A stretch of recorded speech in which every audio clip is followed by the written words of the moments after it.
Welcome back guys. आज फिर से एक बार आपका स्वागत है हमारे जेटपैक कंपोज की ट्यूटोरियल सीरीज़ में आप सभी का। तो आज हम फिर से जेटपैक कंपोज में जो अपना पिछला जो पार्ट था जिसमें कि हम ऑप्टिमाइज़ कर रहे थे अपने परफॉर्मेंस को। जेटपैक कंपोज में जब हम यूआई को बनाते हैं तो उसको कैसे ऑप्टिमाइज़ करना है परफॉर्मेंस को, तो उसमें हमने कुछ पॉइंट्स को किया था। जैसे कि आपको याद होगा, रिमेंबर रिमेंबर सेवेबल और लेज़ी लेआउट्स का यूज़ करके कैसे हमने परफॉर्मेंस को ऑप्टिमाइज़ किया था जेटपैक कंपोज की कंपोजेबल्स में, और यूआई डिज़ाइनिंग में कैसे हम ऑप्टिमाइज़ करते हैं। और तीसरा है हमारा मिनिमाइजिंग रिकम्पोजिशन, यानी कि बार बार जो आपका कंपोजेबल है वो बार बार रिकम्पोज ना हो, और क्योंकि उससे भी काफ़ी सारे आपके रिसोर्सेज जो हैं वो कंज्यूम होते हैं और परफॉर्मेंस जो है वो कम होती है। लेज़ी लेआउट्स यानी कि जितना आपको रिक्वायर्ड है उतना ही डेटा आपकी स्क्रीन पे दिखाई दे किसी भी लिस्ट में, जैसे कि रिसाइकलर व्यू में हम करते थे एंड्रॉयड एक्सएमएल के केस में। यहाँ पे हम लेज़ी लेआउट्स की हेल्प से करते हैं, जैसे लेज़ी कॉलम, लेज़ी रो और लेज़ी वर्टिकल ग्रिड।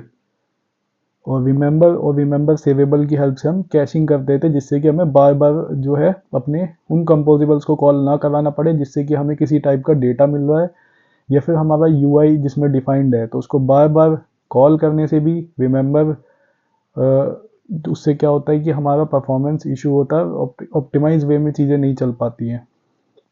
ये सब हम पहले डिस्कस कर चुके हैं।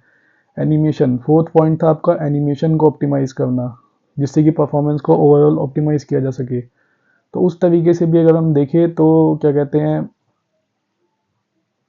जो हमारी जो एनिमेशंस, जो हमारी जो एंड्रॉयड में जो जेटपैक कंपोज है उसकी जो हमारी यूआई है वो ऑप्टिमाइज वे में काम वर्क नहीं कर पाती है अगर आप एनिमेशन को सही से मैनेज नहीं करोगे तो इसलिए हमने ओवरहेड एनिमेशन, यानी कि जो ज़्यादा लोड डालती हैं हमारे प्रोसेसर्स पे या फिर हमारी मेमोरी पे, तो उस तरीके की एनिमेशंस के बजाय जेटपैक कंपोज में कुछ लो ओवरहेड एनिमेशंस दी हुई है, एनिमेट एज स्टेट और रिमेंबर इनफाइनाइट ट्रांजिशन। तो इन दोनों का हेल्प करके भी, इन दोनों का यूज़ करके भी आप जो है वो अपनी जेटपैक कंपोज में एनिमेशंस को बना सकते हैं, क्रिएट कर सकते हैं।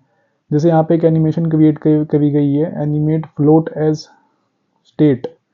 तो इस वाले इसका यूज़ किया गया एनिमेशंस को क्रिएट करने के लिए। टारगेट वैल्यू को सेट कर दिया गया है, ठीक है, 1F से 0F तक अगर विजिबल है तो। वेरिएबल है अल्फ़ा। तो अब ये बॉक्स को एनिमेट कर देगा मॉडिफायर की हेल्प से। अब आपको पता ही होगा, जो प्रॉपर्टी होती है, जो स्टाइलिंग प्रॉपर्टी होती है, उसी में हमने एनिमेशन को सेट किया है, तो वहाँ पे मैंने अल्फ़ा में पास करवा दिया इस क्रिएटेड एनिमेशन को। तो इससे क्या होगा कि जो ये एनिमेशन है, ये जो एनिमेशन हमें दी गई है जेटपैक कंपोज में, ये लो ओवरहेड एनिमेशंस होती हैं, कम लोड डालती हैं किस पे, प्रोसेसर पे भी और आपके मेमोरी पे भी और जितने अवेलेबल रिसोर्सेज है उन पे भी। तो इसलिए इनका आप यूज़ कर सकते हैं। अब हमारा जो है फिफ्थ जो है, जो हमारा रह गया था, वो है डिराइव्ड स्टेट। डिराइव्ड स्टेट से भी आप जो है वो अपने जेटपैक कंपोज की परफॉर्मेंस को ऑप्टिमाइज कर सकते हैं। सबसे पहले आप यूज़ करेंगे डिराइव स्टेट ऑफ कीवर्ड का। किसका यूज़ करते हैं हम डिराइव स्टेट में जेटपैक कंपोज में परफॉर्मेंस को ऑप्टिमाइज करने के लिए? डिराइव्ड स्टेट ऑफ, ये क्या करता है, ये उन स्टेट्स को कैलकुलेट करता है जब किसी भी सोर्स की स्टेट चेंज होती है, तो उससे ये अननेसेसरी रिकम्पोजिशन, बार बार जो आपका रिकम्पोज होता रहता है उसको जो है वो प्रिवेंट करता है ये। जैसे मैं आपको एक एग्जांपल से समझाता हूँ। एक वेरिएबल मैंने डिफाइन कर दिया वैल टाइप का, जो कि एक लिस्ट को कैरी करता है, और इस लिस्ट में मैंने क्या कर रखा है, रिमेंबर कीवर्ड का यूज़ कर रखा है, जो कि आपको पता है स्टेट को होल्ड करके रखेगा। और ये डिराइव स्टेट ऑफ कीवर्ड का भी यूज़ करा है मैंने। डिराइव स्टेट ऑफ मतलब ये क्या करेगा, जब ये आपका चेंज होगा तभी कोई चेंज को होने देगा, ये जो डिराइव्ड स्टेट ऑफ है। और चेंज किस में होगा? डिराइव्ड यानी आइटम्स जो अपना लिस्ट आ रहा है उसमें चेंज होगा। तो जैसे जैसे फिल्टर में चेंज होगा तभी फिल्टर्ड लिस्ट में भी चेंज होगा। अब ये फिल्टर लिस्ट का क्या यूज़ हो सकता है, जैसे कि आपने कोई सर्च बार बनाया तो वहाँ पे फिल्टर्ड लिस्ट यूज़ होती है इस तरीके से। तो जब आपके क्या कहते हैं फिल्टर में जब चेंज होगा स्टेट में, तभी आपका यहाँ पे चेंज होगा, इसलिए हम डिराइव्ड स्टेट ऑफ कीवर्ड को यूज़ करते हैं। ये डेटा को तभी डिराइव करता है और नया डेटा तभी कैलकुलेट करता है जब सोर्स स्टेट चेंज होता है। सोर्स स्टेट यानी कि जो लिस्ट आपकी है, क्योंकि लिस्ट ही यहाँ पे डेटा का सोर्स है, जो आइटम लिस्ट है जो, और अननेसेसरी रिकम्पोजिशन को रोकता है। जैसे कि आप सर्च बार में कई बार वो करते हो, क्या कहते हैं, सर्च बार में आपने कुछ टाइप करा और डेटा कुछ है नहीं वहाँ पे, तब भी वो बार बार लोड करे जा रहा है, लोड करे जा रहा है। तो इस तरीके से जब ये बार बार रीलोडिंग होती है, रिकम्पोजिशन होता है, तो उस रिकम्पोजिशन को रोकने के लिए और उसको तभी चेंजेस उसमें जो आपके सर्च ऑप्शंस में या लिस्ट में चेंजेस तभी आने चाहिए जब वहाँ पे किसी टाइप का चेंज है सोर्स में। सोर्स यानी लिस्ट में कोई चेंज आ रहा है, यानी फिल्टर करने पे अगर कोई आइटम मैच कर रहा है लिस्ट से, तभी उसमें जो है रिजल्ट शो होने चाहिए और लोडिंग होनी चाहिए। और रिकम्पोजिशन भी तभी होना चाहिए। रिकम्पोजिशन किस चीज़ का, कंपोजिबल्स का रिकम्पोजिशन। तो इस तरीके से भी आप जो है वो अपने रिसोर्सेज को बचा सकते हैं और परफॉर्मेंस को ऑप्टिमाइज कर सकते हैं। अगला है आपका snapshot flow for side effects. Combine compose state with flow to efficiently handle side effects and data transformations.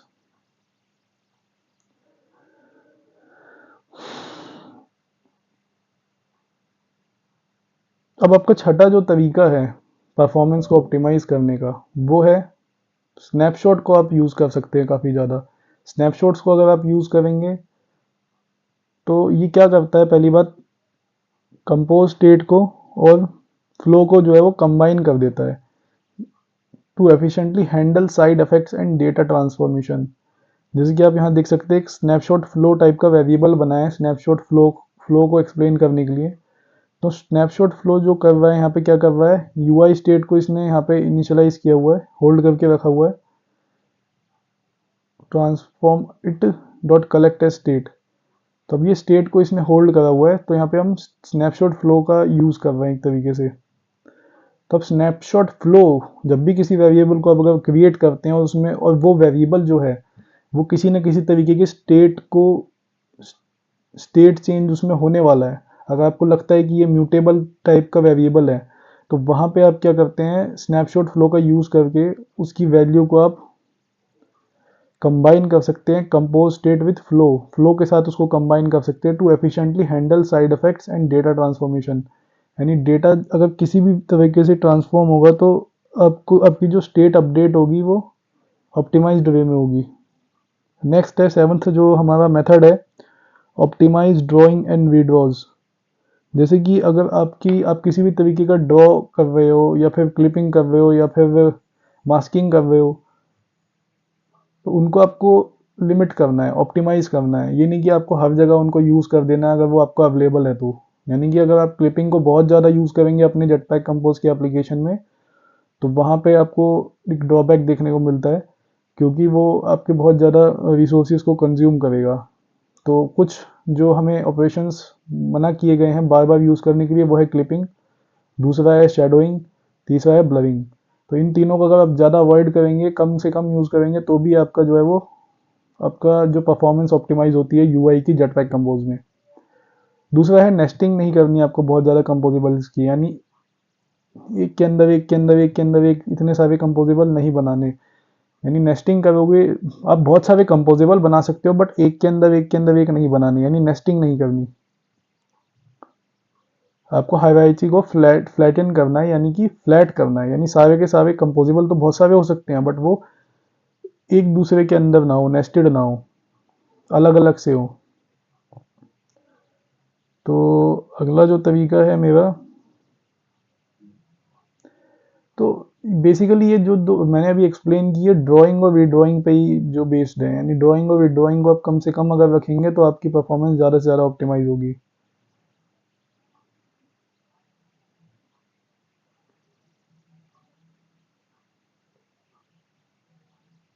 Preload or cache images using libraries like Coil or Glide Compose to improve image rendering performance।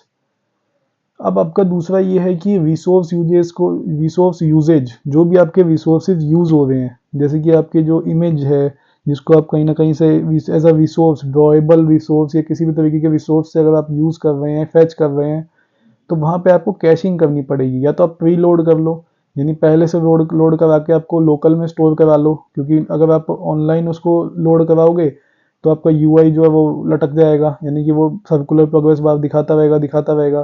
तो या तो आप caching mechanism को use करिए या फिर किसी तरीके के प्री लोड को, यानी पहले से लोड करा के उसको स्टोर करा लीजिए। तो आप कुछ caching libraries, image caching libraries जो इमेज को जो है वो ले कैशिंग करने में हेल्प करती है और सही से मैनेज करने में, ऑप्टिमाइज वे में मैनेज करने में हेल्प करती हैं और जेटपैक कंपोज में अवेलेबल भी हैं, जैसे कि कॉइल का और ग्लाइड का यूज़ कर सकते हैं। ग्लाइड कंपोज अपनी इमेज रेंडरिंग परफॉर्मेंस को इम्प्रूव करने के लिए, और मॉडिफायर को भी आप जगह जगह यूज़ कर सकते हैं। और आप मॉडिफायर को एक बार एक मॉडिफायर को डिफाइन करें, जैसे मैंने यहाँ पे एक मॉडिफायर डिफाइन कर दिया एक टेक्स्ट के लिए, और अब मुझे जहाँ पे भी इसको यूज़ करना है मैं उसको उस एज अ वेरिएबल मैंने मॉडिफायर की वैल्यू को डिफाइन कर दिया कि इस टाइप का मॉडिफायर रहेगा मेरा टेक्स्ट को मॉडिफाई करने के लिए। तो जनरली हम क्या करते हैं, हम एक टेक्स्ट बना देंगे और उसके अंदर फिर मॉडिफायर की पूरी डेफिनेशन लिखेंगे अलग अलग से। मान लो मैंने 10 टेक्स्ट को डिफाइन किया, 1 2 3 4 5 6 7 8 9 10, तो 10 अलग अलग टाइप की टेक्स्ट है, तो मैं क्या करूँगा उसमें कॉमा मॉडिफायर लगा के उसकी ये वाली जो डेफिनेशन है उसको मैं यहाँ पे लिखूंगा शेयर मॉडिफायर की जगह और 10 बार उसे लिखूंगा। तो ऐसा ना करके मैं क्या कर सकता हूँ, एक वेरिएबल बना सकता हूँ जनरल कॉमन, और उसको मैं हर जगह पास ऑन करा सकता हूँ एज अ मॉडिफायर वैल्यू, ताकि मेरा जो है रीयूज हो जाए मॉडिफायर बार बार और मुझे रिसोर्सेज की कमी ना पड़े बार बार, क्योंकि जितने ज़्यादा वेरिएबल्स मैं बनाऊंगा उतनी ज़्यादा जो है मेरे रिसोर्स कंज्यूम होंगे। क्योंकि आपको पता होगा कि वेरिएबल ही तो मेमोरी को लेते हैं। हम डेटा स्ट्रक्चर क्यों पढ़ते हैं, क्योंकि वेरिएबल को हम एफिशिएंटली मेमोरी एलोकेट और डी एलोकेट कराने के लिए ही डेटा स्ट्रक्चर्स को पढ़ते हैं। तो यहाँ पे हमने क्या किया है, एक बार ही अपने वेरिएबल को डिफाइन कर दिया और उसी का हमने बार बार यूज़ कर लिया, जिससे हमारे रिसोर्सेज भी बचे और हमारा काम भी हो गया मल्टीपल जगह पे। नाइन्थ जो आपका तरीका है वो है स्नैपशॉट स्टेट को एफिशिएंटली यूज़ करके। तो अगर आप इम्यूटेबल स्टेट्स को यूज़ करते हैं, जैसे स्नैपशॉट स्टेट है, ठीक है, जिसको चेंज नहीं किया जा सकता आगे, तो इस तरीके की स्टेट का यूज़ करके भी आप अगर डेटा चेंजेस को हैंडल करते हो तो ये भी ओवरहेड को क्या करता है, कम करता है। अब ओवरहेड टर्म आपको बार बार आ रही होगी कि ओवरहेड टर्म क्या होती है, ओवरहेड टर्म क्या होती है। ओवरहेड जो है ये ऐसी टर्म है, इसका मतलब है लोड डालने वाले जो टास्क है उसको ओवरहेड कहते हैं। तो जब आप इम्यूटेबल स्टेट्स को यूज़ करते हो, जैसे कि स्नैपशॉट स्टेट को यूज़ करते हो, तो भी आपकी ओवरहेड जो है वो कम होती है। और क्योंकि ये चेंज नहीं होती है, ये वाली जो स्टेट है ये बार बार चेंज नहीं होती, तो जब इस तरीके की स्नैपशॉट स्टेट टाइप की यूज़ करते हो तो आपका जो है वो कम होता है जो आपका लोड है। जैसे ही स्नैपशॉट फ्लो होता है वैसे ही स्नैपशॉट स्टेट भी होता है। तो उस टाइप के वेरिएबल्स को डिफाइन कर सकते हैं आप जब आपका डेटा कहीं से आ रहा हो तो, और स्टेट चेंज का जो डेटा है वो आ रहा हो तो आप इनका यूज़ कर सकते हैं। अगला है आपका जो 10th जो तरीका है जिससे आप एफिशिएंटली अपने उसको मास्टर कर सकते हैं जेटपैक कंपोज में, कंपोजेबल की लाइफ साइकिल को मास्टर करना कह लीजिए, या फिर अपने क्या कहते हैं परफॉर्मेंस ऑप्टिमाइजेशन कह लीजिए। अगर आपने कंपोजेबल को मैनेज करना सीख लिया तो इनडायरेक्टली आपने सही से जो है अपने उसको क्या कहते हैं यूआई को एफिशिएंटली ऑप्टिमाइज करना सीख लिया इनडायरेक्टली।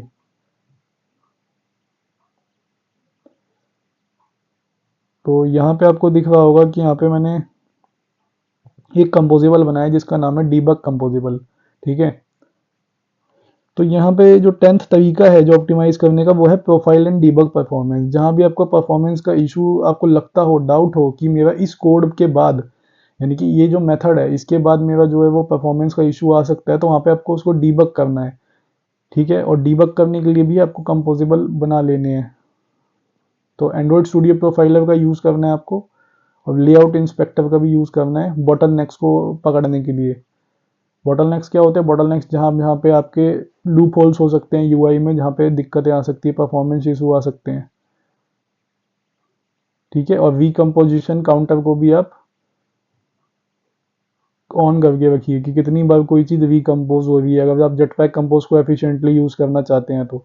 क्योंकि अगर आपके रिकम्पोज बहुत ज़्यादा होंगे तो आपका परफॉर्मेंस इनडायरेक्टली जो है वो बहुत कम होगा, और अननेसेसरी रिकम्पोजिशन को आपको रोकना ही है।